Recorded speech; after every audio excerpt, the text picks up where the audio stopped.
के मुंह पर सील लावला सांप के खोदला पान बिल लावला। हरामी के मुंह पर सील लावला सांप के खोदला पर बिल लावला। अरे प्यार तो सब कोई करेला, वे करियो ने सबका पास दिल ना ऐसा दिल है तेरे पास।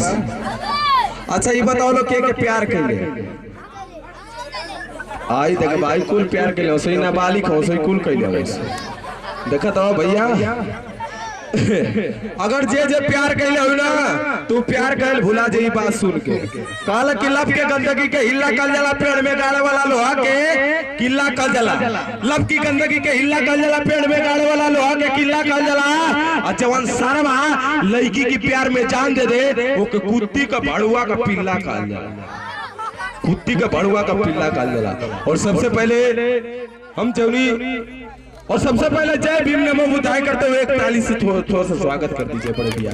काहे कि हम गांव घर का कलाकार हैं, घर का मुर्गी साग बरोबर होले ये तो पता सबके हुई। मर एगो बात कल गला कि जो बदला ना जा सके उसे एहसान कहते हैं, जो बदला ना जा सके उसे एहसान कहते हैं। अरे जो सबको बदल दे उसे इंसान कहते हैं। किताबें तो बहुत लोगों ने लिखा, जिस किताब को बाबा साहेब ने लिखा उसे भारत का संविधान कहते हैं। भारत का संविधान कहते हैं। मतलब चमारना वालो तो वालो ताली ना बजा सके तो वालो चमारना वालो तो लो बेकार वालो।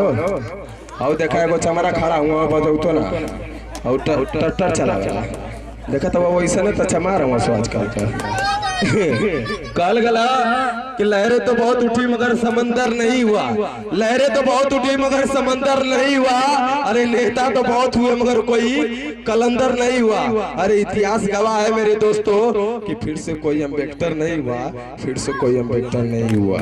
और जाते जाते एक बात कहना चाहेंगे, अरे नए कमरों में चीजें पुरानी कौन रखता है। अरे नए कमरों में चीजें पुरानी कौन रखता है। अरे शहरों में परिंदों के लिए पानी कौन रखता है। अरे हम तो बाबा साहेब की गिरती हुई दीवारों को थामे रहे, वरना सलीके से बुजुर्गों की निशानी कौन रखता है। सलीके से बुजुर्गों की निशानी कौन रखता है।